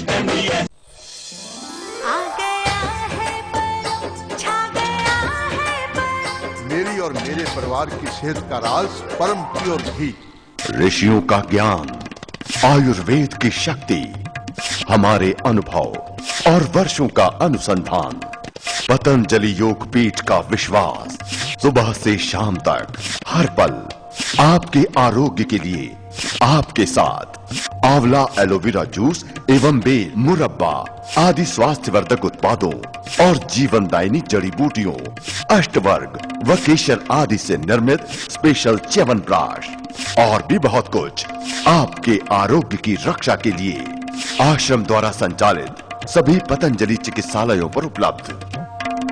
किया जो है ये मैंने आपसे बोला था, ये 8 पेज क्या ही छप कर करके आ गया है।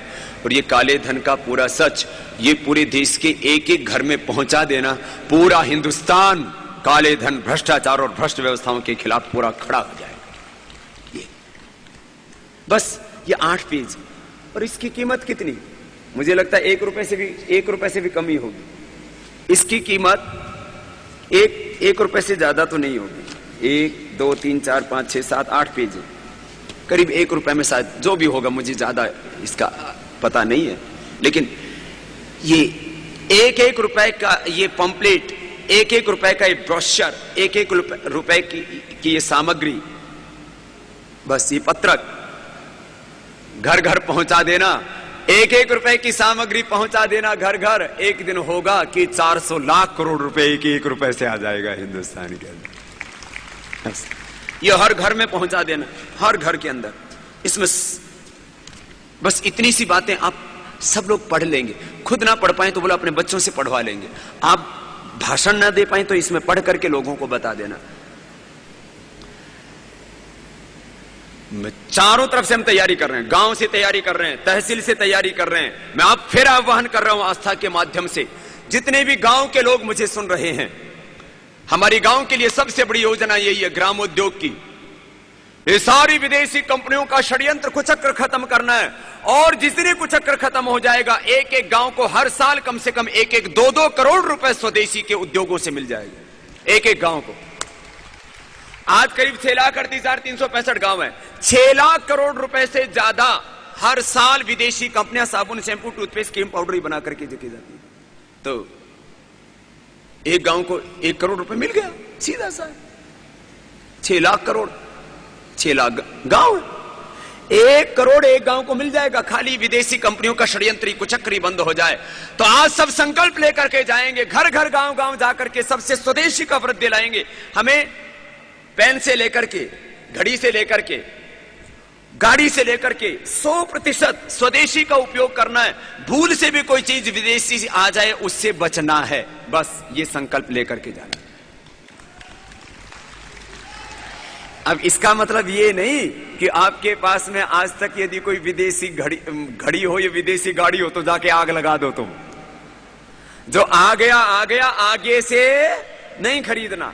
अब घर में एक बार जो lux, life boy, Colgate, Pepsodent जो आ गया है सो आ गया है। आगे से कोलगेट खरीद के नहीं लाना, आगे से पेप्सोडेंट नहीं लाना, आगे से लक्स, लाइफ बॉय नहीं लाना, आगे से एडिडास का शर्ट नहीं लाना, आगे से बाटा के जूता चप्पल नहीं लाना, अब आगे से जिलेट नहीं लाना, आगे से आपको सेविंग क्रीम।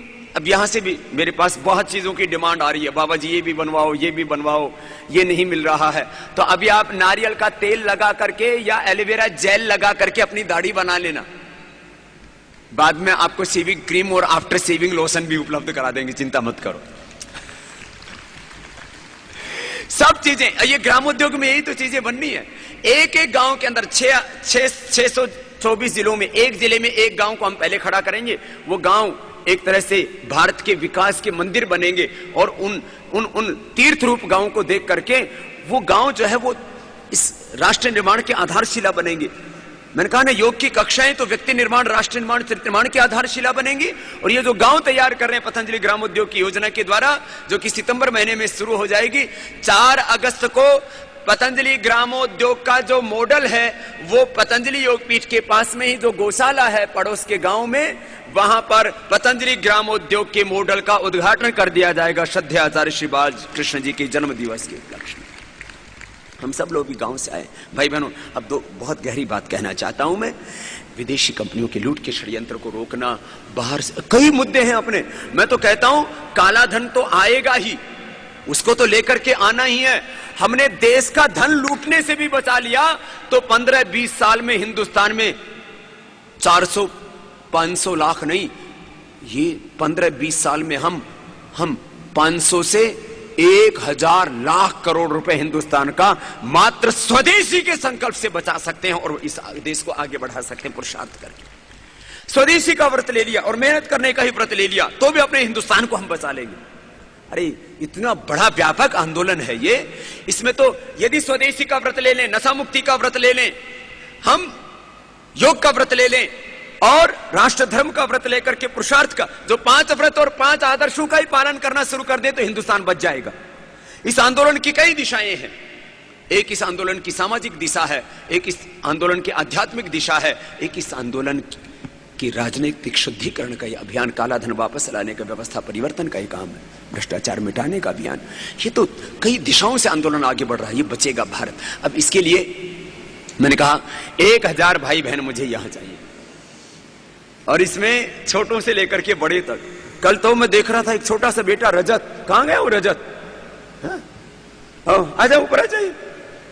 बोला बाबा जी मैंने तो अपने पिताजी से भी बोल दिया, इसका बापू भी यहीं आया हुआ है, वो भी हमारा शिक्षक है, यहीं बैठा है। इसके 2 बेटे हैं। बोलो बाबा एक बेटा देश के लिए दे दिया।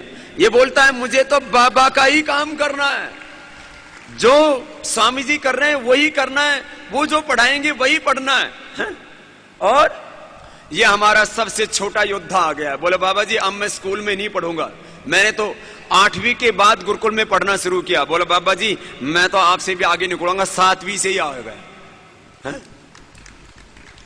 ये है पहलवान। आजा आजा इधर ही बैठ जा, भर्ती हो जा। ये छोटा सैनिक है हमारा, योगी और योद्धा तैयार कर रहे हैं। भाई बहनों मैं कह रहा था कि यहां पर भी कल कितने तैयार हो गए भाई? कल वाले खड़े तो हो जाओ, मुझे पता तो लग जाए। तो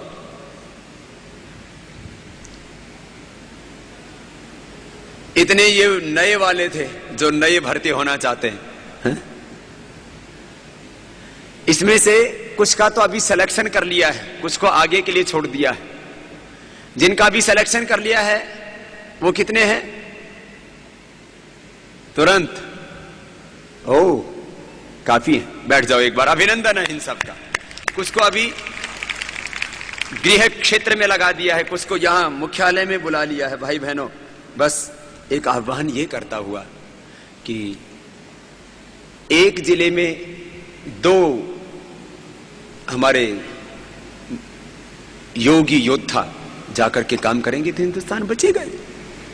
और इस काम से बड़ा काम और जिंदगी का हो ही क्या सकता है? हम घर में रह करके 2-4 लोगों को खुशियां दे सकते हैं, 10 लोगों को खुशियां दे सकते हैं। और जब हम देश के लिए जिएंगे तो 121 करोड़ भारतीयों को हम खुशियां देंगे। इससे बड़ा जिंदगी का मैंने कहा उद्देश्य, इससे बड़ा जिंदगी का मकसद, लक्ष्य और हो ही क्या सकता है? भाई बहनों मैं आह्वान करना चाहूंगा गांव में बैठे उन युवकों जो देश के लिए कुछ करना चाहते हैं, अब निराशा में मत जियो। मैं भी खुद गांव से आया और यदि मैं वहीं निराशा में बैठा रहता, कुछ न करता, तो आज कुछ भी नहीं हो पाता। मैं भी वहीं गांव के गलियारों में कहीं घूम रहा होता, धक्के खाते। मैं भी गांव से आया हूं, आपके बीच में आप सबका मैंने प्यार पाया है।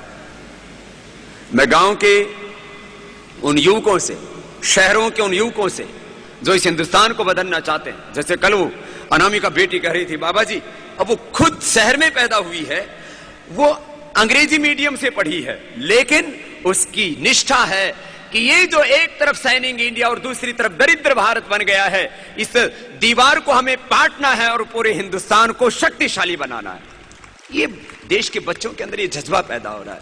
तो मैं गांव के युवकों से, शहर के युवकों से, जो एक शक्तिशाली हिंदुस्तान बनाने के लिए, इस भारत को सुपर पावर बनाने के लिए जो कुछ करना चाहते हैं, उन युवकों के लिए तो हमने 15 अगस्त से 21 अगस्त तक एक विशेष शिविर रखा है। और जो तहसीलों और गांव के कुछ लोग जो अभी नहीं आ पाए, उनको वो अगले तहसील शिविर में भी आ सकते हैं। अगला तहसील शिविर जो है, क्योंकि अभी तो राष्ट्रीय कार्यकारिणी की बैठक है, 5 संगठनों के, पतंजलि योग समिति, महिला पतंजलि समिति और इसके साथ साथ भारत स्वाभिमान, युवा भारत और किसान पंचायत, ये 5 संगठन जिनके नाम यहां बैनर के ऊपर पीछे लिखे हैं, ये जिले में तो बड़े रूप में तैयार हो चुके हैं। मैं चाहता हूं अब ये तहसील और गांव स्तर पर भी ये पूरा संगठन जिस दिन खड़ा हो जाएगा, उस दिन हिंदुस्तान पूरा बदल जाएगा। बस आपको जाकर के इस संगठन की पूरी कल्पना को साकार करना है, पूरी कल्पना को, बस। तो आज से हमारे राज्य प्रभारी शाम तक पहुंच जाएंगे। कल राज्य प्रभारियों की, केंद्रीय प्रभारी, मुख्य केंद्रीय प्रभारियों की खास बैठक है। फिर संगठन का राष्ट्रीय कार्यकारिणी का शिविर है, बैठक है। उसके बाद जो तहसील अब नहीं आ पाए, या जो अभी भी जो तहसीलों से आप आए हैं, अभी राजस्थान से कितने आए हैं, जरा हाथ उठाना। राजस्थानी हाथ उठाओ तो जरा, हाँ? जरा एक बार अभिनंदन हो जाए इनका, बहुत बहुत अभिनंदन है। ये मेरी माता जी के प्रदेश से आए हैं।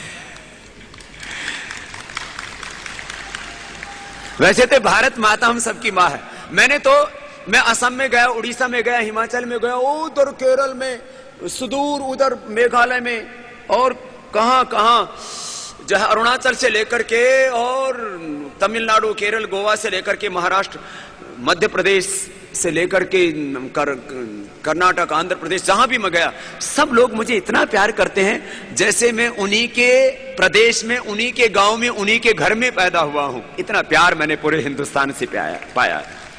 इसलिए मैंने कहा ना, मैं व्यक्ति नहीं, मैं तो बार बार ऐसा सोचता हूं। ये जीवन दर्शन में ये खाली शाब्दिक रूप से नहीं लिखा हुआ, मैं ऐसा अनुभव करता हूं। मैं व्यक्ति नहीं, मैं संपूर्ण भारत हूं, मुझमें भारत बसता है। ऐसा मैंने पाया। भाई बहनों, आज यहां राजस्थान, मध्य प्रदेश, आधा मध्य प्रदेश बुलाया, पूरा तो बुला भी नहीं पाए क्योंकि दूर वालों को दूसरे शिविर में बुलाया, फिर जो कि 19 से हो रहा है, 19 तारीख से, जुलाई से अभी जो शिविर हो रहा है उसमें आएंगे। आधा मध्य प्रदेश के कितने आ चुके हैं अभी भी? हाथ हिलाना जरा एक बार अभिनंदन। हमारी बहनें भी और भाई भी बहुत बड़ी संख्या में आए हैं, एक बार इनका खूब खूब अभिनंदन। और हरियाणा से कितने आए हैं? हरियाणा वालों का भी बहुत बहुत अभिनंदन है, जोरदार करताल ध्वनि इनके लिए भी। और पंजाब से कितने आए हैं? पंजाब वाले भी हाथ हिलाओ तो। पहले तो हरियाणा पंजाब एक ही था, अब 2 प्रांतों के रूप में, इनका भी बहुत बहुत अभिनंदन है। और हिमाचल प्रदेश से कितने आए हैं? हिमाचल प्रदेश वाले भी एक बार जोरदार अभिनंदन। पूरा पहाड़ उतर करके जमीन पर आ गया है। मैं हिमाचल के बारे में मेरा कुछ अलग ढंग का प्यार है उनसे। मैं कहता हूं आज भी धरती का कहीं स्वर्ग है तो पहले तो दोनों को शामिल करते थे, अब एक जगह थोड़ा कुछ लोगों ने वहां पर जो है नफरत फैला करके थोड़ा कम कर दिया है। जम्मू कश्मीर और हिमाचल में अभी भी इतने सीधे लोग हैं, कहीं साइकिल छोड़ दो तो आपको 1 महीने बाद भी वही मिलेगी। और ऊपर पहाड़ पर रहने वाला आदमी नीचे स्कूटर खड़ा करके चला जाता है और दूसरे दिन उस स्कूटर को चला के फिर अपने काम पर चला जाता है। मैंने कहा स्कूटर किसका खड़ा? बोले बाबा जी पहाड़ वाले का। मैंने कहा इसको उठा के नहीं के लेके जाते? बोले इसीलिए तो बाबा जी हिमाचल प्रदेश धरती का स्वर्ग है। अभी भी वहां पर हजारों घर हैं जहां पर ताले नहीं लगते। लद्दाख के एरिया में और इधर जम्मू कश्मीर के भी कुछ एरियो के अंदर, हिमाचल के कुछ इलाके ऐसे हैं जहां पर ताले नहीं लगते।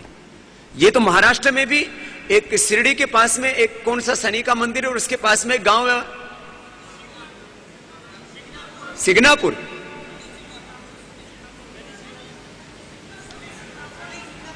सिग्नापुर है ना, मतलब जो वहां अब उस गांव में भी ताले नहीं लगते।